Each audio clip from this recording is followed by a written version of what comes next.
Welcome, ladies and gentlemen, to this very special episode of the Utah Story Show. On the program today, we will be talking with gubernatorial candidate Greg Hughes about the future of Utah, all the uncertainty we face right now with the riots, the pandemic. We had earthquakes, a lot to talk about, so we'll get right to that. But first, I want to tell you about Canyon Meadows grass-fed beef. If you have never tried pasture-raised beef, you really have to give it a shot. Canyon Meadows Ranch is located in eastern Utah in beautiful Altamont. You can visit cmrbeef.com to stock up on ground beef, roasts, and steaks. They have pickup locations throughout Salt Lake City. And if you don't know the difference between factory farm beef and pasture-raised beef, you need to taste the difference. Factory farm beef is fattened up using corn, and the last few months of the life of the cow, they have to use hormones and they have to use antibiotics. None of that is the case with Canyon Meadows. It's always tender, always delicious. Go pick them up now. Go make your order at cmrbeef.com. It's good for the earth, it's good for you, and it's delicious. All right. So yeah, on the program, thanks very much, Speaker Greg Hughes, for being on. I really appreciate it. Hey, thanks for having me. I appreciate it.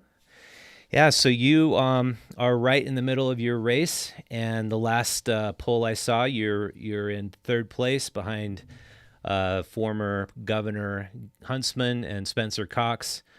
How's it going so far? It's going well. We started this campaign in January. World was a little different back then, and we knew early on that if you've been the governor of the state of Utah, you have pretty high name ID. If you're the current lieutenant governor, you've got decent name ID. If you get to be the chair of the COVID-19 task force while you're a candidate, that's good name ID as well. But not as many people know who the Speaker of the House is or was. And I served in our state House of Representatives and was served as Speaker of the House for 4 years. My last term ended in 2018. And so we knew we had to get the name ID up, and we had a conservative message to share. And the trajectory has been great. We've grown over 17 points in the polls. The other candidates with the higher name ID, they've kind of hovered around the margin of errors. They haven't moved a whole lot up or down, kind of stayed where they are. But we love our trajectory. So you see words like surging next to our name as we're running into the last weeks of this campaign. And you want the word surge or surging next to your name when you're running. So we like it. We love where we're at. And I'll take third till we get to first. That's an okay place to sit till we get to the first place at the end of the month. So Yeah. Well, and in the last 100 days, we've had a pandemic, an earthquake, riots, pandemonium. So I are heard. these the latter days that we're living in? Yeah, Is the world coming to an end? I'm waiting for this unicorn to walk across the room and wake up, because everything you've just described is so surreal. How can you have an election? It's an open election. We haven't had an open seat for governor since 1992. You've never had four candidates in a Republican primary or any primary. It's always been one versus the other. So you have four. So those politically are things that don't happen. One that's never happened, the other one that's rare.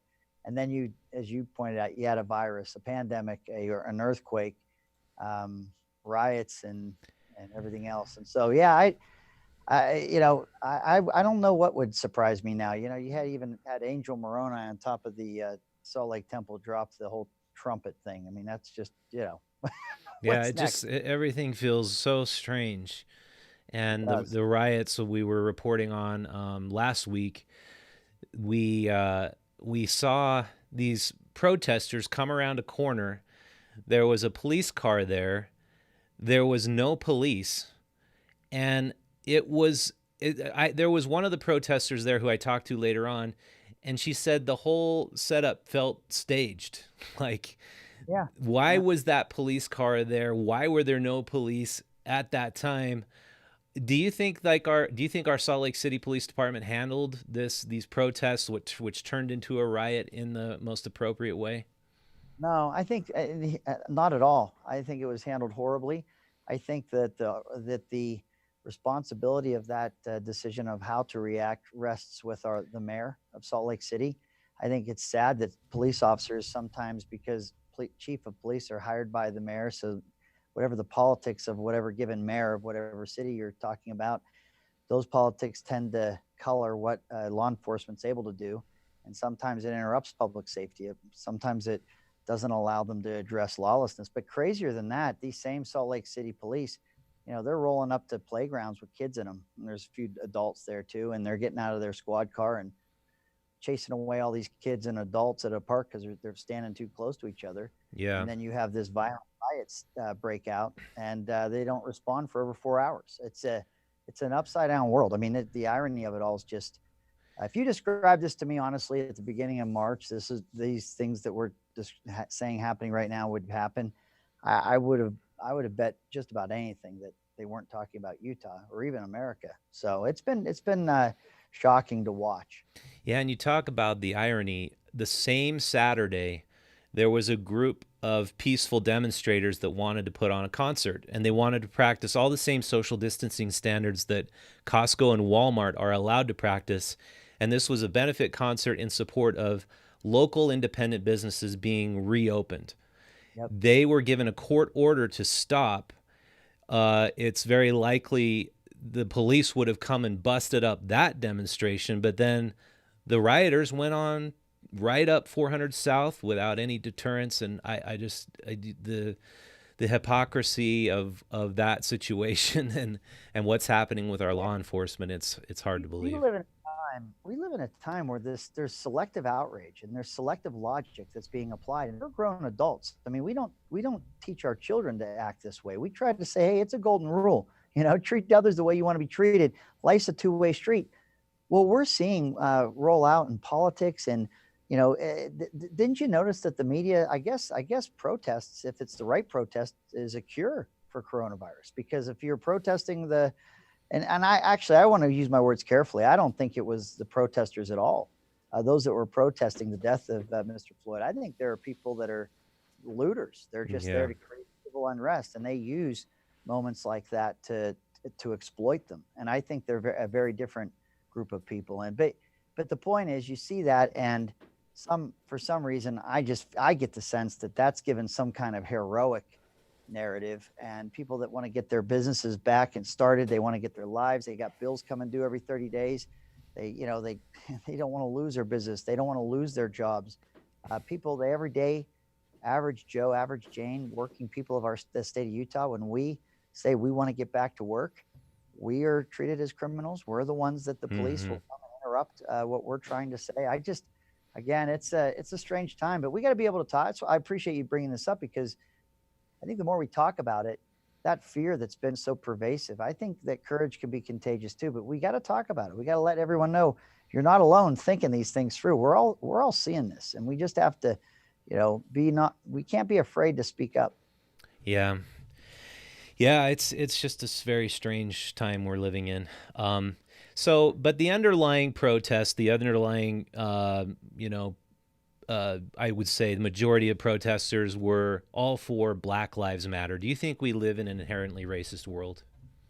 I don't. Well, let me answer it this way. First off, I don't subscribe to Black Lives Matter, but I would tell you this. I think anyone that saw that video of George Floyd being killed by that officer, I think I don't think it was reserved to any identity politics. I think white, black, Republican, Democrat, liberal, conservative, I think everybody, everyone was upset with what they saw. And I think we all wanted to see justice.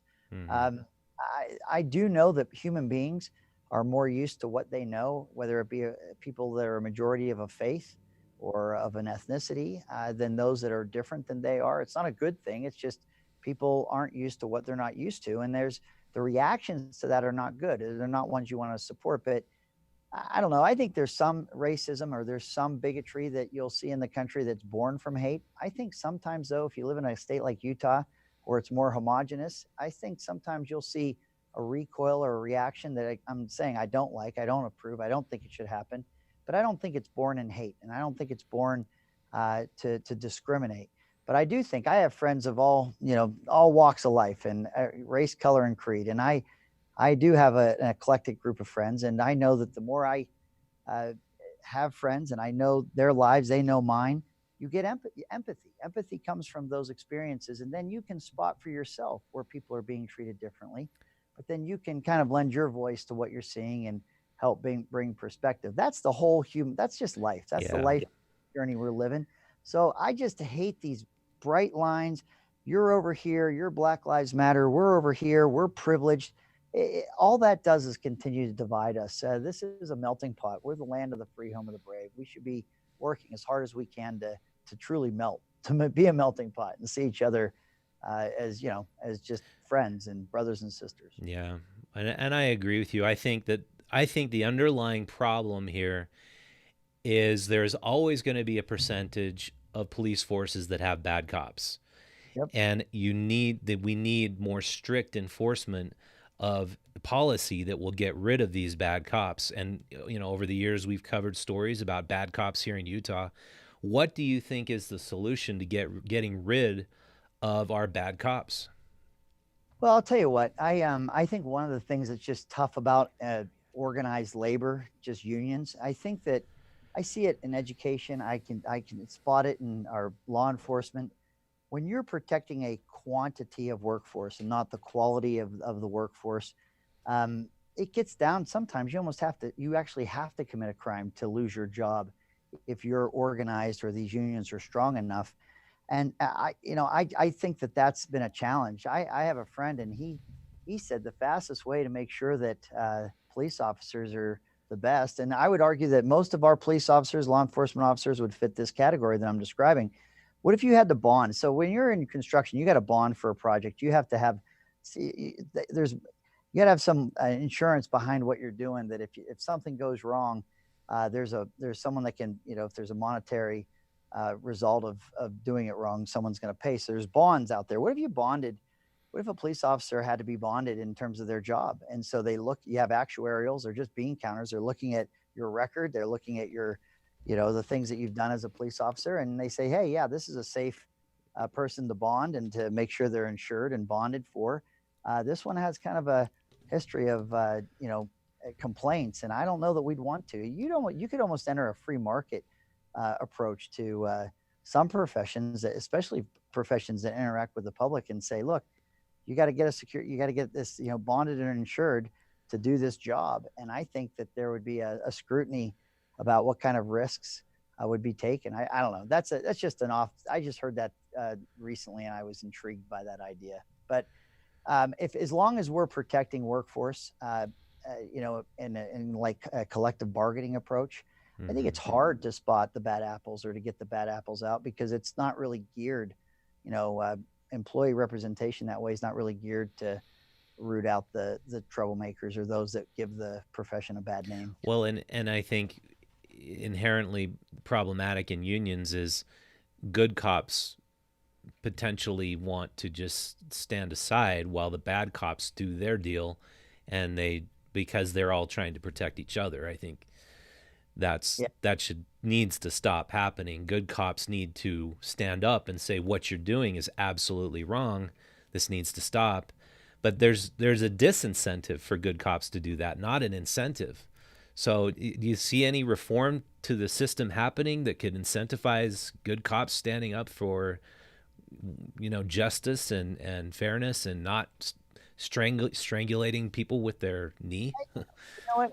I like the question. I think I would, if we were just talking about what we saw on that videotape, and we could just start from there, without all the riots that have gone on across this country, I'd say we absolutely could, because there was a unity that was happening in this country that was really, again, like I said, recoiling from what we saw and really looking to see that justice is served. And in that time and in that window, I think we could have called, and I think that the peaceful protests are absolutely appropriate. I think there should be a protest of what was seen there, and a clear message that is not only is that not acceptable, but people have to be held accountable for that. But now look at what we've done now. The lines have been blurred. Now you have these riots. Now, if I don't approve of the riots, if I'm not saying those riots were okay, then somehow I'm a racist now. We've this thing. I think people whose only interest is civil unrest exploited the death of this poor man, the murder of this poor man, And now it would be harder to see the reforms you're describing or that we're describing, because we've been involuntarily put into different camps, you know. Hmm. And so I would love to see a more calm. Things pass. Politics, there's always cycles to things. Maybe when things calm and this passes, we could actually have a serious discussion like you're suggesting, and that I'd like to see too, and say, look, we've got to find a way to not let these instances that happen define law enforcement. We need public safety. We cannot let lawlessness, go unchecked. It's not going to get better that way. So, with that said, what do we do? And I think there's a lot of people that would join in that constructive conversation and effort. But that's not the time we're in right now, sadly. Yeah, yeah, it's a crazy time in the biggest cities right now.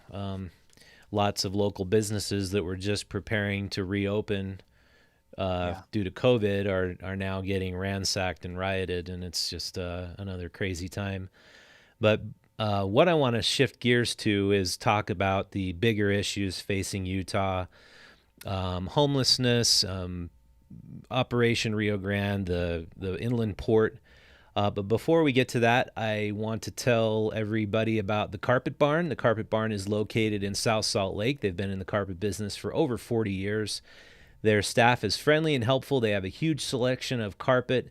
And if you're looking to save a lot of money on truly a credible carpet, I just carpeted my basement for $9 a yard, which was far superior to the big box store where I paid $12 a yard 10 years ago. It's just truly an amazing place because they get extremely great deals on really high-end carpet, and they've become a sponsor of this podcast, obviously, and I hope you go visit them and tell them you heard about them from Utah Stories. So yeah, there's a lot of major issues facing Utah. The ones that you've been particularly involved with, back in 2016, we had a homeless population it just seemed to be growing and growing, and the amount of violence was escalating. You were tasked with, I believe, Lieutenant Governor Spencer Cox at the time to figure out a solution, and that solution was Operation Rio Grande, where you basically had to do something to break up these encampments and all these people. Was Operation Rio Grande a success? Yeah, to go back a little bit, you're right about 2016. It kind of happened like almost like a Forrest Gump movie. That movie's all about Forrest Gump finding himself in these, big moments. Just as a, and that's how I kind of felt as I was Speaker of the House at the time. I had a constituent that was a Salt Lake City police officer who was assigned to that area. He's a friend of mine, and he said, "I don't know that you know what's going on down here," and asked me to just visit with him one morning. And I went down there. I'm in my suit and tie. He's fully uniformed, and it's just us. And just saw, and it was kind of a drizzly day. It was the weather wasn't good. The reason I bring that up is that you'd think if it's raining, people would be inside or seeking shelter, but there was still a lot of people just lined up along the streets on both sides of the street. And we were talking, and within just 15, 20 minutes, there was a few crimes. Car drove by with some young people in it, and my friend, who's an officer, got out on the street and told them to move along because they were looking for drugs to buy. A person approached us and said, "That guy over there is selling stolen cell phones." And then as he was talking to that individual, I could see out of the corner of my eye somebody fall. And I looked over across the street, and there was a man who'd been struck what turned out to be a piece of rebar, and his head was bleeding out in a way that, I'd seen movies maybe of things like that, but I'd never seen anything in real life. And the part that really upset me when I saw this happen, was there was a stroller. Again, this weather is not good weather, but there's a stroller with just a little child inside. And to see that child just feet away from this man bleeding out this way, there's just things you can't unsee. And my friend, who's an officer, he got on the radio and he had to run towards what had just happened. They caught the man that had done that, struck the other man, and he had over 300 balloons of heroin in a backpack, and it was a drug deal that had gone wrong. And learning about that, I came to find out that we had competing drug cartels, one from Honduras, one from Mexico, that were fighting in that area for market share. There was booking restrictions in the jails. That meant that people could sell, buy, and use drugs even in the presence of law enforcement without any consequence. It was pretty bad. And so I went into that next session, and we really did say this is bigger than any one city. We've got real problems in the state of Utah because it was becoming a magnet of drug trafficking, human trafficking, people being preyed upon, people that were homeless and in dire straits, and then wolves preying upon them. It was bigger than one city. You had even regionally, maybe even outside the state of Utah, people were coming to that area. So we tried at first as a legislature to appropriate, and we did appropriate money for the construction of new models of resource centers, not just permanent shelters where you would live forever or potentially, but resource centers that would move you along to self-reliance and maybe separate women and women with children versus high-risk males, and just kind of get, instead of it being 1,100 people congregated under one roof at the road home. Anyway, we did that. And it was a big effort. I mean, you got lawmakers from all over the state, and they all have priorities for the budget. We don't print money as a state. So you have to, when you appropriate money for things like that, it takes some leadership where people are going to give up some of their issues from their districts to really, rally and marshal the resources for something like that. Well, if you fast forward, I know it's a long story, but if you fast forward to the next year in the summer of 17, I had a briefing with the mayor of, or the sheriff of Salt Lake, Mayor Winder, some of the advocates and service providers from that area. And it was the Senate president and myself. I was Speaker of the House then, and kind of get an update on how things are going. And they said year over year, everything is worse. More crime, more everything. Yeah, everybody could see that. It was getting worse and worse. And Yeah, something drastic had to be done. And that's right. I mean, the I don't know, the glaring image in my mind was the bulldozer going over the encampments, because Pioneer Park was becoming an encampment. Yeah. And I saw that bulldozer going through, just taking piles and piles of crap and moving people out. It was an extremely drastic measure at the time. But my question is, do you think that was the right solution at the time? Absolutely. What we did is it wasn't just law enforcement. There was, so I ended up setting up a storefront. I decided in that summer of 17, with things as bad as they were, and there were some deaths that happened over the 4th of July weekend, and people, run over and just bludgeoned with a rock and all this. It was making world news. I just took an abandoned storefront and decided, look, if you want to talk about anything that the Speaker of the House has to do with, you're going to wade through this chaos and come talk to me. Then we'll look out the window and watch the drug trafficking happen. But what we did is we marshaled together, and this is where we had the lieutenant governor came in. We had the Senate president. We had Mayor Jackie Biskupski, Mayor Ben McAdams. We decided shoulder to shoulder, we weren't going to, no credit, but no blame. We got to figure out what to do there. And so what we did is it was the largest law enforcement effort since the Winter Olympics.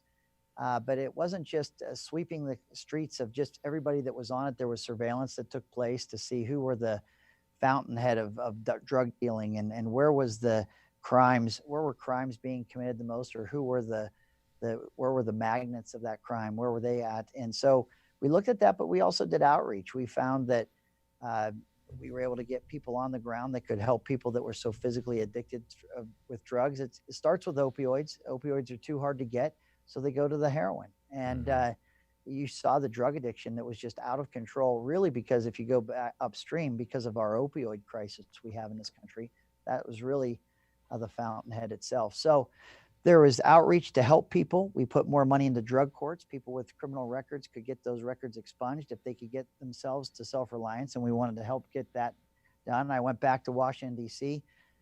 We have stupid federal rules that say you can only have 17 treatment beds in a single building. We had like 5,000 people camped out there. You could never find enough treatment facilities, 17 beds at a time. So I went back and we worked on getting waivers, and we did get waivers so that we could have more beds in a facility to help people. So it wasn't just a law enforcement action. I know it gets described that way oftentimes, but it wasn't. It was comprehensive. And I think we've helped a lot of people. Now, I left at the end of 2018. And there was a lot more work to be done, and I think we've lost the pace. Those resource centers they were not completed on time, and they lost. They were over budget. and behind schedule. And then when they were finished, we were in the throes of the coldest winters, and so they were oversubscribed on the first day, which was hard. And I'm out in the stands. I'm not a public servant anymore, watching this, just watching it from afar. It's been hard. It's been hard to watch that. I think we're better than we were, but I think there's a lot more work that has to be done. And you got to focus on it. If you don't focus on it, if you lose focus on it, it'll come back really quickly. So there's a lot more work that has to be done. Yeah, it's been an interesting thing to watch from the sidelines because obviously a lot of the homeless advocates didn't want to see the road home close, but the resource center concept seems to make so much more sense. It's not permanent. It's a way to give people more of a hand up than a hand out. And so if anybody wants to go back and watch the interviews I did with a bunch of addicted heroin addicts from that time, they really provided a lot of insight, and they actually several of them thought something seriously drastic had to be done. These are the heroin addicts telling me this, and they were happy once it was clear the blatant drug trafficking left the area. They felt more safe. I'm so glad to hear you say that. I had input like that as well. That road home, one of the largest, by the way, in the country in terms of 1,100 bed capacity. It was a house of horrors. The things going on inside the walls of that building, again, unspeakable. People were afraid they would have their things stolen, or the bathrooms were closed while they were cooking drugs at night, or there's just so many stories that building had to come down. One of the things I thought that it literally physically had to be brought down, that building, to never, run risk of it ever being opened or that process ever being repeated again. It had to go away. And that was something I was adamant about and was happy to see happen. Yeah. So I want to switch gears now and talk about essentially that Utah is a state-run system. Is really mostly a one-party system, and an outgoing executive at UDOT told me in terms of cronyism, corruption in the form of cronyism, he has never seen it so much cronyism as exists here in Utah. That he said basically we have essentially one-party government, as I said, but we have so many developers / politicians, politicians who have so many other interests at stake, and many, many government projects benefiting government leaders. Do you think cronyism is a problem here in Utah? Here's a challenge you have. Look, you don't know what you don't know. I don't work in every other state, so I don't have anything to compare it to, but I was a public servant for 16 years in a part-time legislature. Our state constitution, I think this is a good thing. It didn't want a full-time legislature. It didn't want to have members of the House of Representatives and the state Senate who had no other profession but for being a member of the House or Senate. It's on an agrarian calendar. They wanted a very short general session every year. They wanted us in the middle of the winter. So it used to be third Monday in January. Now it's the fourth Monday in January for 45 calendar days. But that turns out to be about 33 work days because you just work Monday through Friday. So you got about 7 weeks to, pass bills, kill bills, approve budgets.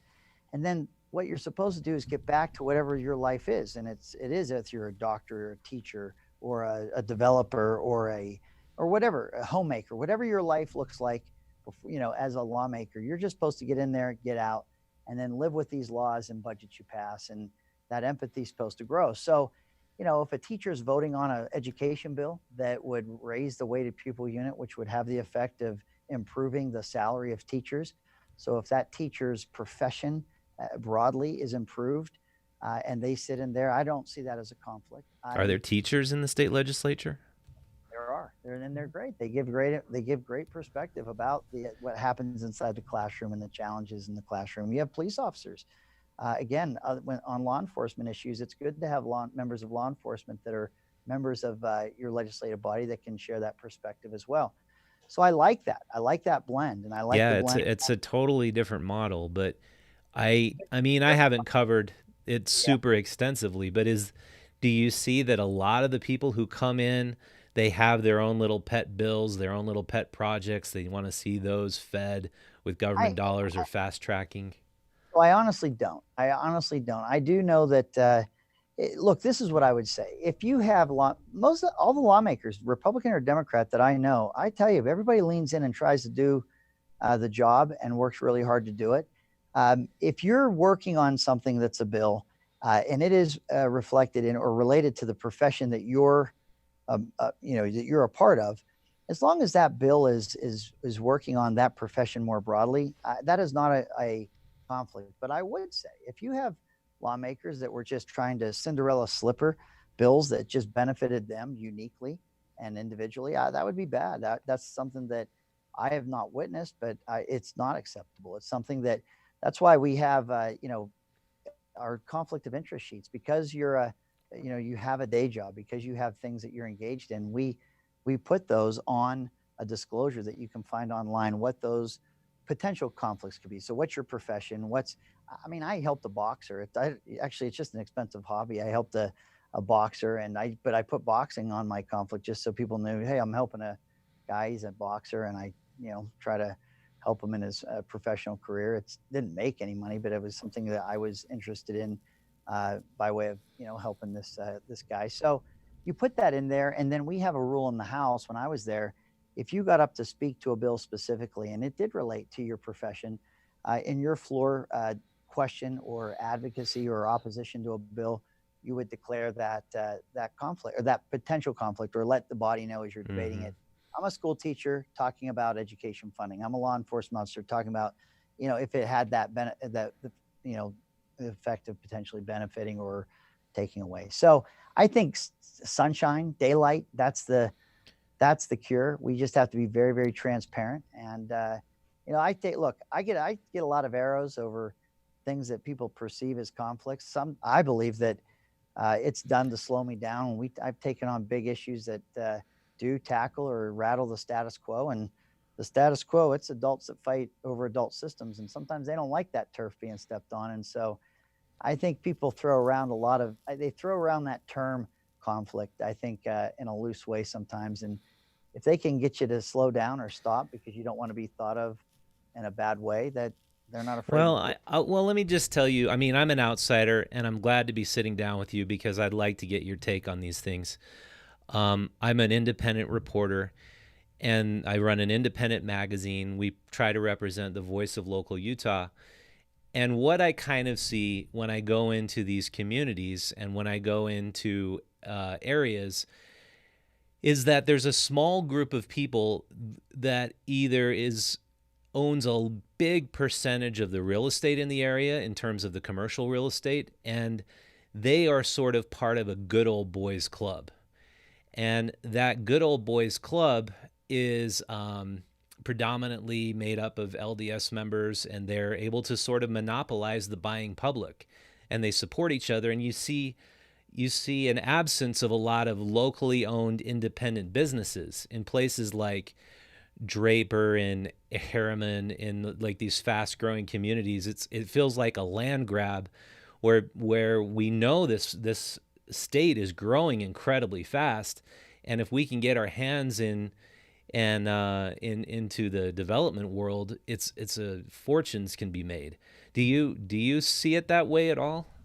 No, I'm the pioneer in my family. I came across the plains when I was 21. I came in a Suzuki Samurai to Utah from Pittsburgh, Pennsylvania, and not a handcart. So, but I tell you what, I landed in a state where I didn't have two nickels to rub together, and I've been able to start a small business and make my way. My business partner and I bought land, and this is in the 90s to build. We started out he's graduated from Oxford, super smart guy. We started our business in 94. We're still business partners today. But we started small. We are small. We're still small. But we were able to secure property and build. We don't build big buildings. I know people that build like hundreds and hundreds of apartment units, big multiple buildings. And we've done infill. We've done 7 units, 12 units, 14 units. But the city I left in Pittsburgh, they were having economic problems or challenges as a city. The economy was much worse in Southwest Pennsylvania when I left there. And I felt like I arrived in a state where I could start a small business, or that my chances of having a small business and being able to make my way was much greater here. It wasn't a closed shop. It wasn't one that it was a club and I wasn't invited. I got to again, I'm not huge, but I think my business partner and I have been able to make our way, and And it's so I. your business is development and property management and apartments and things like that. Is that how So you? it's I got 7 buildings that we've built. One we bought. It was an older building, and we've refurbished it. And the other 6 we built. They're infill. So yeah, we have 7 buildings, and it's a total between all the buildings of 123 units, and then we own and operate them. And I sometimes I read in the paper that I'm a big developer. Well, that's not. If you look at if you look at those buildings and what we've done, my business partner and I, it's not on the big side of the category. But like I said, it's. But I'm glad. I'm happy for it. Glad that I have it. It's what pays my bills and helps me support my family. I got married for 25 years, have 3 kids. So, I love this state. I think it gave me an opportunity. I think our economy grows. I don't think that's the case everywhere in the country, and so I chose. I've never been a full-time public servant, and but I did serve in the House of Representatives part-time. Mhm. And I honestly think if you talk to my business partner, we probably would have grown. Our business would be bigger today if I wasn't spending time or pulled away with public service. But I do love public service. It's an honor to have been a public servant. So, um, I'll never say that it's a closed shop. I'll never say that I've that there was a club I wasn't a part of, or that I'm part of a club that no one else could be a part of. That's not the the economic or business realities for me or my business partner. So I love the state. I think it's good. I've I don't know that I'd have a small business if I grew up in Pittsburgh. I don't know if that state isn't Well, growing. there's just I feel like there's so much more opportunity here out west, and because we have lower taxes and we respect the nature of people wanting to be more self-reliant and Yeah, create their own revenue streams and have their own produce their own wealth, and that's honored and respected. That's why I think our economy does so well. you But nailed I it. mean, I just feel like I go to some places, and so let me just give you an example. Yeah. Um, and I'm glad to get your take on this because I honestly don't know all the details. Our Senate president, Wayne Niederhauser, was fast tracking the closure of our prison at Draper and moving it to northwest Salt Lake City. He owns land that's around the prison. He's part of a development company that owns land all over Utah, but he was all for let's get this prison moved. Let's develop Draper into its highest potential um, capacity, and let's just go gangbusters here. He had an inherent interest there to develop that area, didn't he not? Yeah, I'm glad you're asking me about that because I spearheaded the move of the prison. And that really came when I was the majority whip. We were in a session, and some gentlemen sat down with me and said, "Hey, we've got an idea to move the prison. We want to move the prison somewhere else, and we're looking to lease the state land and not have the state sell it. But then we can put so much more density on that land if it's not a land that's in the jurisdiction of Draper City, which Draper is the city that I represent." The plan that they were rolling out to me sounded absolutely terrible for my city and the tax base and everything else. And I filed the bill that year of the Prison Relocation and Development Authority, and that uh, President Niederhauser wasn't involved with the gentleman that met with me in my office who were looking for my support for their idea. But that bill that I ran was meant to not allow maybe the Department of what's it? There's all these acronyms in government. Department, it's DFCM, Department of Finance and Construction Management. If there's state land, you can surplus it and sell it in 90 days in an RFP. You can buy land in a 30 to 90 day or 120-day RFP. Mm-hmm. I was really worried by the plans that I had heard, and again, they were not related to President Niederhauser. Would you But I know put now that you're bill. talking about the plans of what would be replacing the prison after it was gone? Is that what Yeah, you're? they had a plan that they wanted to. They had an area they thought the prison could be moved to in Tooele. They had it, and then they had designs on what they'd like to do with the land once that transfer, that prison being developed in a different county, what they would do to develop that land themselves. And it sounded, it was not. I did not like what I heard. I thought it was too close shop, and if that land stayed in state hands, again, there's no tax base, but there would be costs to a jurisdiction in terms of services, police, everything else. So I was like, no, I don't think you can take 700 acres and do it this way. And so What were when they I going ran, to do? they wanted to develop, they wanted to put, I guess, Class A office, things that you may see those things happen in that area. There's now appointed with the Mountain Commission. That's Hmm. a commission, and the chair of that commission, Representative Lowry Snow, he's from St. George, and so that there's no mistaking he doesn't live or have anything in that area. But I think at that commission, we'll look at what those opportunities can be for that area. But my original bill that I ran, having heard that proposal and that idea, was really to get the county and Draper City and the state, UDOT, DFCM, or yeah, DFCM, the Department of Finance Construction Management, get people around the table, have meetings to see, is it viable to relocate the prison? Is that something? What would you do with that land if you would move it? Remember, this is an idea that actually came up in 2004 when opponent of mine in this campaign right now for governor then candidate John Huntsman Jr. He proposed this in 2004, but it didn't. Its time wasn't ripe. I guess it didn't happen. But I got involved for that reason to have a more thorough process. What we ended up having were 5 years of public hearings. Now, in hindsight, I don't know that the confidence ever grew in relocating that prison through 5 years of public hearings, but I can tell you that there's never been a parcel of state-owned land, surplused or bought new, that's ever gone through 5 years of public hearings to do it. So I'm satisfied that there was a lot of daylight in that process.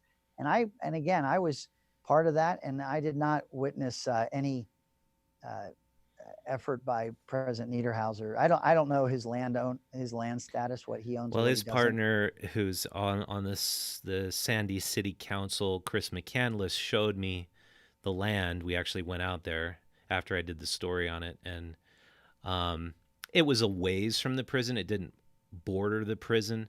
I mean, but you're just talking about like, and I don't even know that I would say that that's a terrible thing to do, but it's like a lot of the politicians in our legislature, they're landholders and they're developers, and that's it's an easy way to get a leg up by dictating basically what's going to happen where and what's going to happen when. And I don't know, and I don't see many people saying, "Oh, I'm going to recuse or take myself out of this. I have a conflict of interest because of my job." It seems like instead these people serve on the committees that actually help them the most.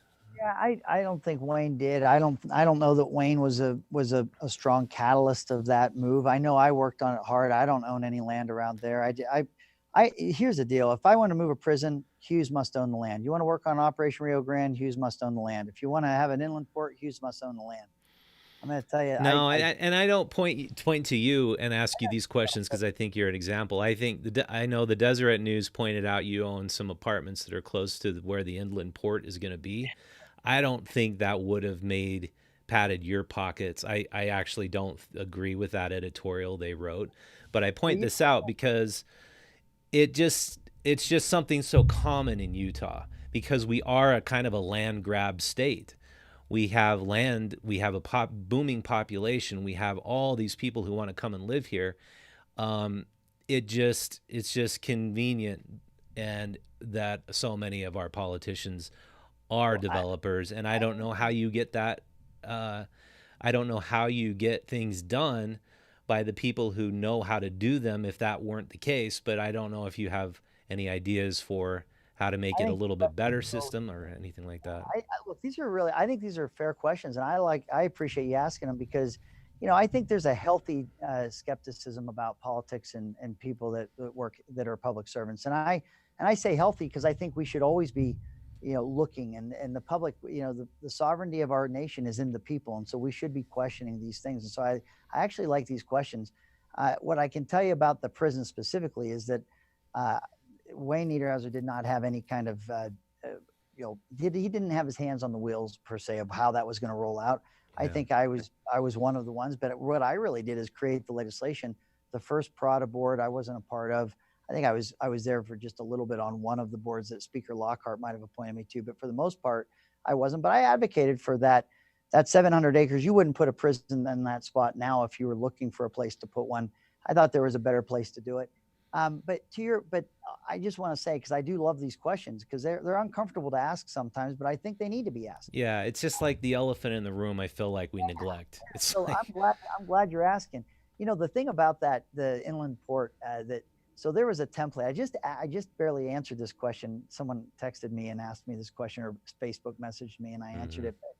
But the when we ran that inland port legislation, sometimes drafting attorneys will use a template of a very similar uh, bill that looks very similar. It's kind of its not, kind of its skeletal frame, and then you fill in the details. Well, in the drafting template, it was actually from the Point of the Mountain Commission. It was from this the prison area where we had this Point of the Mountain Commission to help with land use decisions, again, so that it's not one person driving decisions that would be made on that land. There was this 5 miles as the crow flies. Now, that I don't know. When we looked at the bill and after it passed, if you took my apartments that are on like 200 East and 2nd South in Salt Lake City, or 8th or 9th West and 200 West, if you took like a map app and you were to take the roads west of the airport, over the 5 miles. But what it was is that jurisdiction for the inland port actually, and even unnecessarily, went to the east of the airport. yeah. And then when as the crow flies, that boundary ended up being from the Ochre Mountains to the University of Utah, and then it like Bountiful to Taylorsville. So we had a city council member that from Salt Lake City that by statute supposed to represent that area, but his family has like a office park that's in North Salt Lake, and so the statute with that as the crow flies would have kept him from being able to serve on there, because the statute said anything that's not your house you wouldn't be able to within that 5 miles. Yeah, as I said, I thought that was a bogus accusation, Yeah, so because only if you owned land in the northwest quadrant that's undeveloped, that you planned on develop, would that really make a huge impact. Salt Lake City's booming as we know it, and with or without the inland port, all the apartments are going to do well. Broad definition. I mean, the practice facility and the Vivint are all inside that same 5 miles. But I did want to switch gears and talk to you also about the inland port. It's a very, very important topic. But before I do, I want to tell everybody about a brand new advertiser we have. They are Action Toy Rental. The lakes are open. You need to get out of your house and get on a jet ski from Action Toy Rental. This summer, you can rent 2 jet skis for as low as $277 per day. You can take your friends and family out to the lake and enjoy a fast Yamaha, and you can put somebody on a tube or a wakeboard, and you can go out to the lakes during the weekdays for just $277. But you have to use offer code UT2020. That's UT as in Utah 2020 to save an additional $40. You don't want to wait until the last minute to make your reservation, because the weekends book up quickly. So go to actiontoyrental.com to see right now what you can book. And you can go to any lake in and around Salt Lake City and get that offer code discount, UT2020. Okay, so regarding the inland port, so my campaign manager looked at me. He knows I'm so long-winded. Inland port, I take so long. I'm going to try so hard to not take. Yeah, it's a tough topic because it's so huge. But I'm going to go to. Do you have a few minutes to still talk about this? I hope so. I have time. He just warned me that I can't go so long, so I won't. I promise. I'll be fast. Okay. So this, I believe this plan's obviously highly unpopular with especially urbanites in the city, because the last thing we want is more pollution and more environmental degradation, especially to our very fragile ecosystems. And the land along the Great Salt Lake is a wetlands. It's a migratory bird area, and there's more mosquitoes hatching along that area than any place west of the Mississippi. It's like where the birds come, they land, they get their food on the mosquitoes. And according to Physicians for a Healthy Environment, the amount of mosquito abatement alone is going to cost in the millions of dollars. And not only are you going to have to kill tons of mosquitoes to make those workers out there safe, but you're going to be killing the food sources for these birds. So I know you spearheaded the inland port. It would be a great way to drum up more economic activity. Why should we sacrifice our quality of life for a bunch of diesel trucks and planes coming in and out of Utah? Yeah, I'm glad you're asking. I'm very bullish on the inland port, but I just want to describe for you. Let me just frame it up just a little bit, and I'll be quick about it. So since 1978, this study of Utah having an inland port or a system of inland ports has been looked at. And the reason why is the Intercontinental Railroad. When the Intercontinental Railroad came through Utah, it is the case that every coastal port on the West Coast, Seattle, Portland, Oakland, Long Beach, Los Angeles, all of those rail lines from those coastal ports, those rail lines find their way into Utah as a state somewhere. And there's no other state that has that kind of rail infrastructure like we do as a state, where we have access to all those coastal ports. Inland ports exist. They exist west of the Rockies, and they exist all over the world where you have busy coastal ports. What an inland port is it's a logistics solution. It's rail from those coastal ports to an inland port where, then you can, if you have exports going out, they can be inspected, stamped for final delivery going out. If you have, container ships floating out in the ocean for a month, sometimes waiting for their turn, you can get those container ships coming in quicker. Put many of those containers on rail to have them inspected, looked at, and then sent for final delivery. And it makes us much more of a hub than we already are. We can be the hub. But hear me out, because this is the part that, as I've been a recovering legislator, I haven't been in that legislature for 2 years, and so I hear some of the descriptions of this, and I it's different than what some of the narratives are. So I want to lay it out for you for your consideration. So. Okay. We know that inland ports as well as coastal ports can be an ecosystem for economic activity, and so that's where you get excited to see increased economic activity. You also have in Utah a road system where you have I-15 starting in Alaska, going through Canada, western United States, and through Mexico, 3 countries on that one road, and then you have I-80 and Interstate 70 going across the country. And then, as you've pointed out, we have the international airport, which will have more freight capacity, but you have other great airports around the state. Here's the play, though, that's different than what you're seeing with some of these protests. What I am interested in and what this inland port can do now, that it was at one point looked at is, look, since Salt Lake City already has the rail, since they already have a lot of this infrastructure in place that's already almost acts like an inland port now, it could serve as a hub. And then you could have spokes of other inland ports around the regions, because all that rail I described coming in from the coast, they don't all arrive in the same spot in our state. They come in different spots. But really, with the protests from Salt Lake City, and I don't believe that it is a clean air issue, because I think the more rail cars, if you have a smart rail system, you create spurs. The more rail cars you have, the less trucks you have. Plus some of the most modern ports that we have now, you can achieve zero emissions. You can do some things that are new ports that don't look like the old ports from the, that you see on the west, on the coastal ports we see that are, generations old. But anyway, what I'm proposing and what you'll see from the Inland Port Authority is that they want a system, no longer a hub and spoke either, a system of U.S. custom bonded ports that would take advantage of where those rail lines come in throughout the state of Utah. So that means if you have natural resources and you'd like to lower the barriers to get to markets for coal or waxy crude, and you want to go, if you're in Price or if you're in the southern Utah area, you have rail that can get you to that Long Beach, Los Angeles port that you wouldn't have any reason to come up to the Salt Lake area. You have these systems. So what I'm saying is that if Salt Lake City ultimately did not want a port at all, and they said, you know what, let's let these regional ports happen in Tooele before it gets to Salt Lake, where 80% of their population in Tooele drives between the Ochre Mountains and Salt Lake in that little pinch area trying to get to Salt Lake City to go to work. 80%, they don't have enough jobs inside of Tooele County. If you have other areas and frankly, you've seen 4 counties in the Wasatch Front. We got 80% of our population that live in only 4 counties out of Utah's 29 counties. Those counties that have been kind of left out of that growth of businesses and infrastructure of water, roads, and rail, they're saying, look, we want economic opportunity. We don't want to see our young people grow up in our communities and all migrate to the Wasatch Front or move out of state. Give us a chance.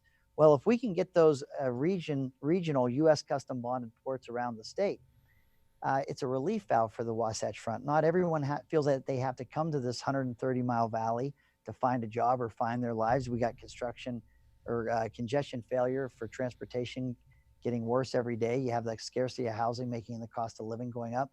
So we empower those areas and counties and rural areas that have never seen that opportunity with water and road and rail infrastructure that complements an inland port system.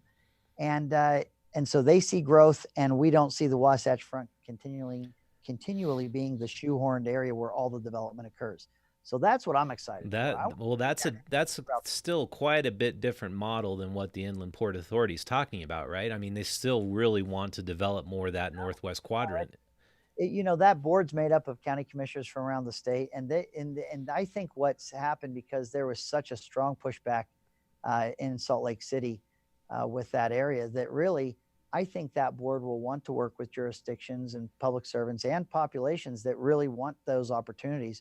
I think that if Salt Lake City doesn't want it, but here's my bet: if you see other counties and other areas looking for the state to bond and to help make those ports possible in other parts of the state, you might see Salt Lake City change its tune, because it's going to be a. And by the way, it's not just one. Even if they wanted it, they would have one of many. There's going to be a system of these throughout the state. So I'm excited about that, and I'm also the mindset that really you do want, because it's such a big effort to try and get that infrastructure where you need it to be. Look, Iron County, it comes off that same Oakland line that comes into Salt Lake. It's got a 30-mile spur that was built during World War II because they discovered iron. And, in that Iron County, imagine Iron County, they found iron. What's the coincidence? Anyway, but that Cedar City area, that rail has been in disrepair for over 15 years. Why not repair that? Why not get that rail working again? They have an airport in Cedar City. They have a heavy industrial park that has the capacity. They call it I think it's like the Port 15, where they could see heavy manufacturing there.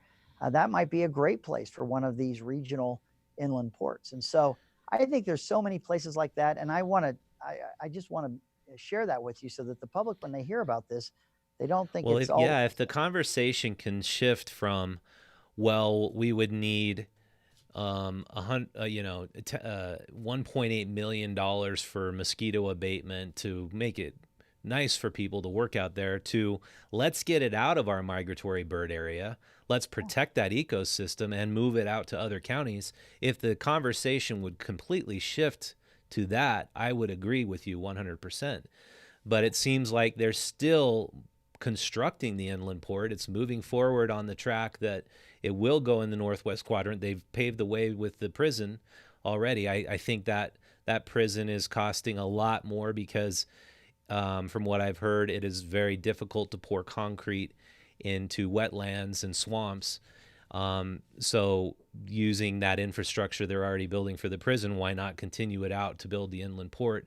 So do you think it should shift completely away from the Northwest quadrant to the more hub and spoke model that you're talking about? I want the system. I don't. So that's private property. One of the decisions made by the state was it wasn't going to grab all the land and then it was going to parse it out to different people. People owned land all the while, and so that's an area that I think you see the development for manufacturing or whatever they're going to do out there. But it doesn't have to be an inland port at all. And these are U.S. custom bonded ports. It's going to be a facility that you have to work with the federal government to secure, but it'll be a magnet for greater economic activity. And it does not have to be in Salt Lake City. In fact, if they don't want it, there are just so many regions that have never had economic opportunity in their communities before that want this and have come to the inland port meetings to say, hey, if they don't, we do. And there's community support for it as well. I think it's a much better play. And anyway, so I support that model. I support a system. And if you don't have the local leaders and you don't have the population that supports, the people that support it, I don't think we should be foisting it anywhere. I think it's because I do think it's a big commitment by the state to bring that infrastructure, not just in 4 counties, but the rest of the state.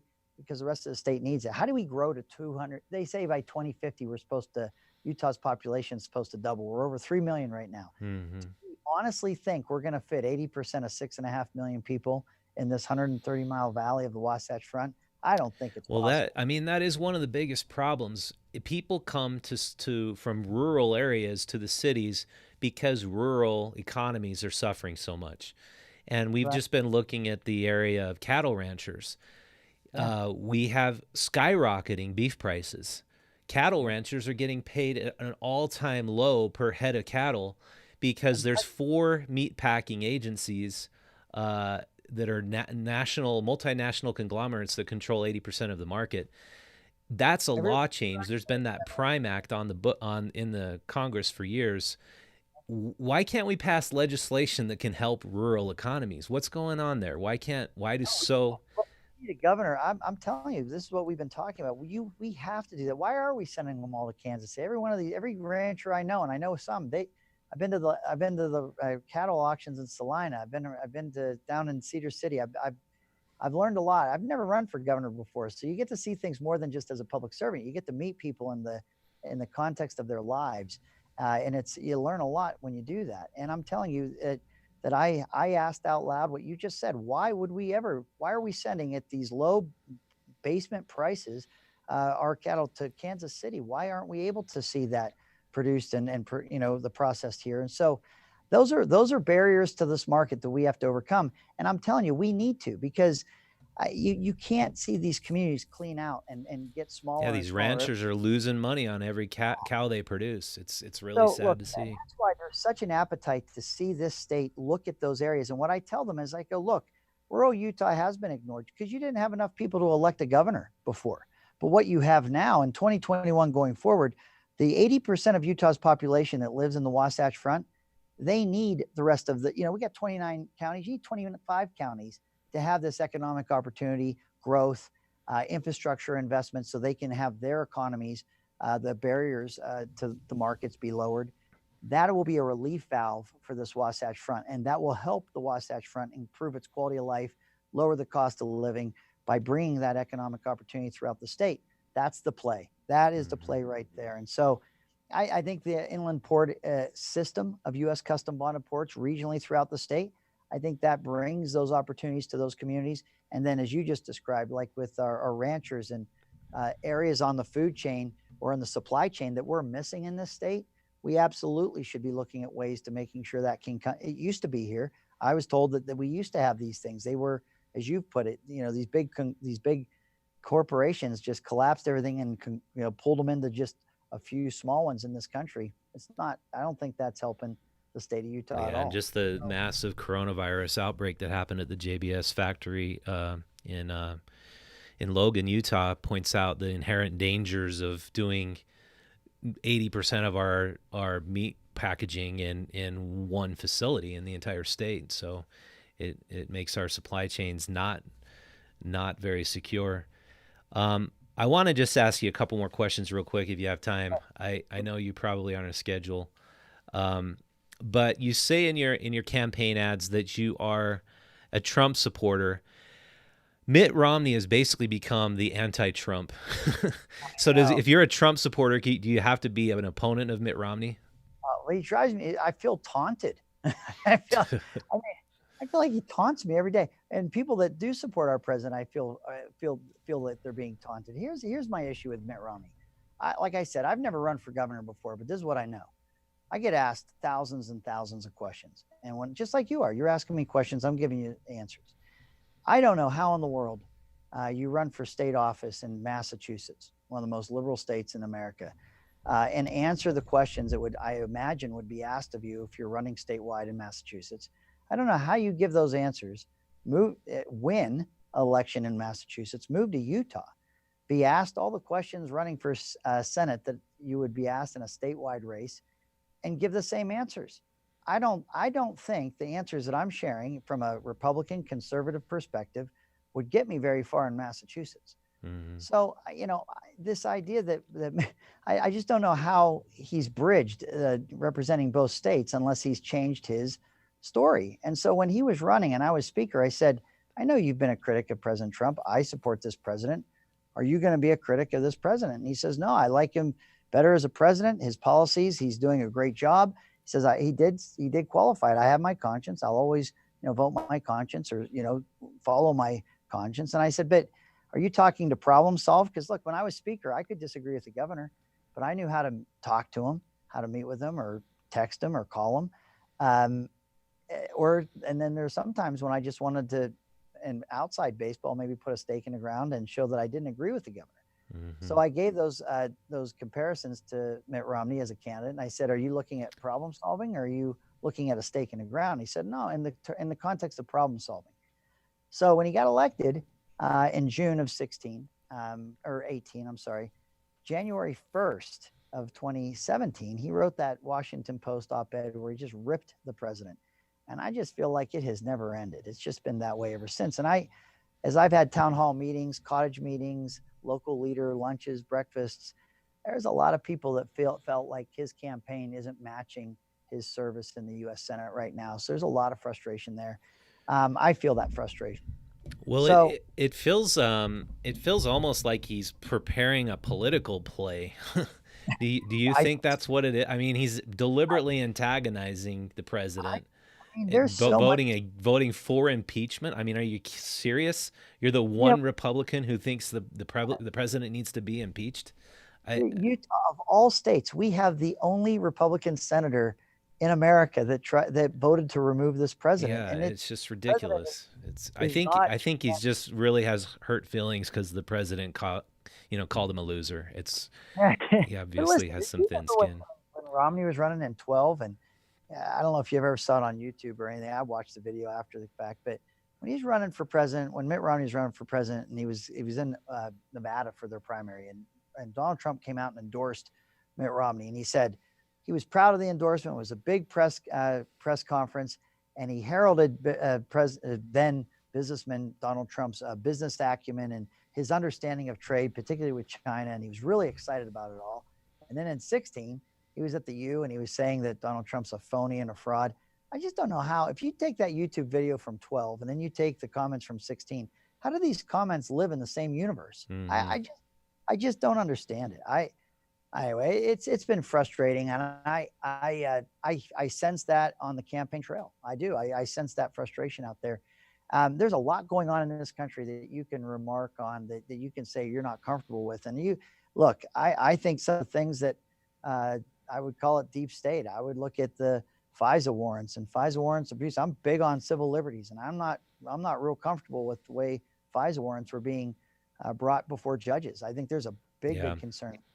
And I don't hear the same outrages or applauding like when General Mattis criticized the president.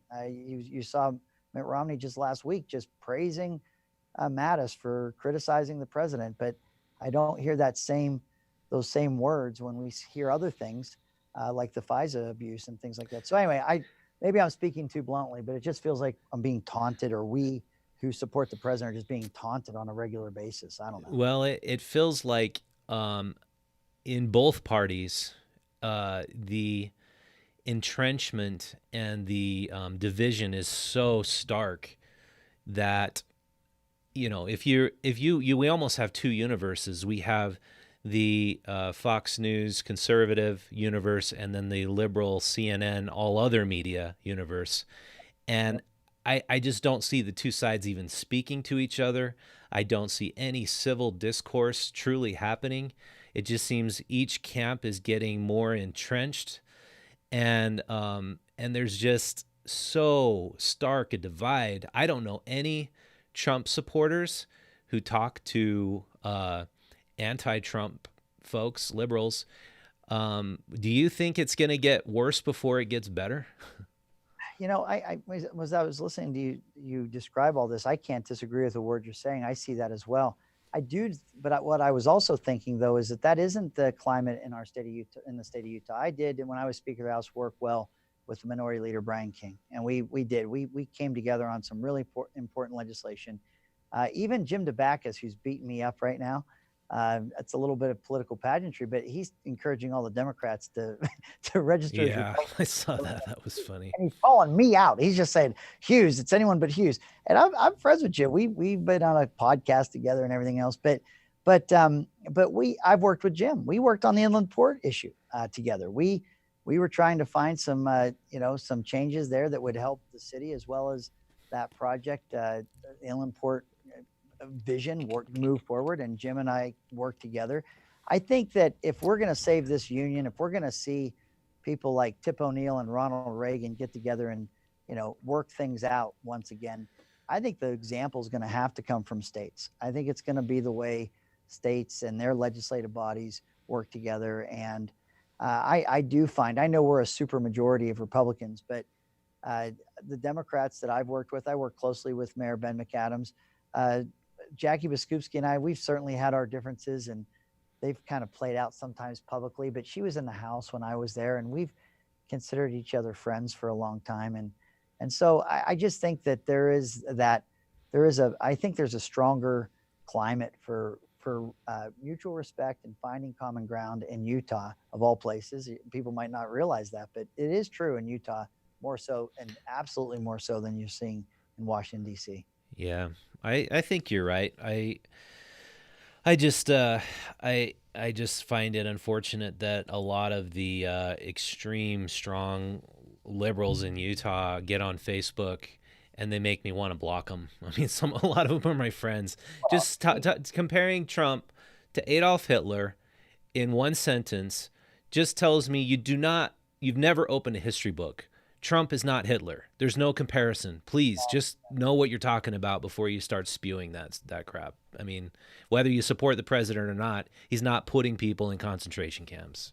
Exactly right. And I mean, you're talking fair. I mean, we're not hearing that kind of balls and strikes being called like you're describing it now. We don't hear that broadly in the media. I'll just tell you this though. The way that our discourse here in the state of Utah, it's back to that. I just think it's healthier. I don't think we're so strident. I don't think we're, but look at for the liberals that are in our state of Utah, go build your party. I mean, if we don't think a single party state is necessarily healthy, yeah, everybody to register as a Republican and vote. Why don't you go? I mean, how does the nominee that's the Democrat nominee for governor feel right now? When you hear everyone saying, go change your affiliation and get inside go vote in that Republican primary. That's not going to get you to a two-party system. So, yeah. Well, you probably have to go. I have more questions, but I got a note here. I've got to get running. So okay. I do enjoy the conversation. You can have me back sometime. I like it. Yeah, I'd love to talk to you more. I'm glad you appreciate the tough questions, because I don't find the program to be interesting unless we ask tough questions. So you have to ask them. Yeah, thanks a lot for being on, Greg. I really appreciate it. Good luck to you. Hey, thank you. Thanks for having me on. All right. And thank you for watching the Utah Story Show. We appreciate your support. We've really skyrocketed in our skyrocketed. I mean, I should say we probably launched in our subscriber base. We have a couple thousand subscribers now to the program.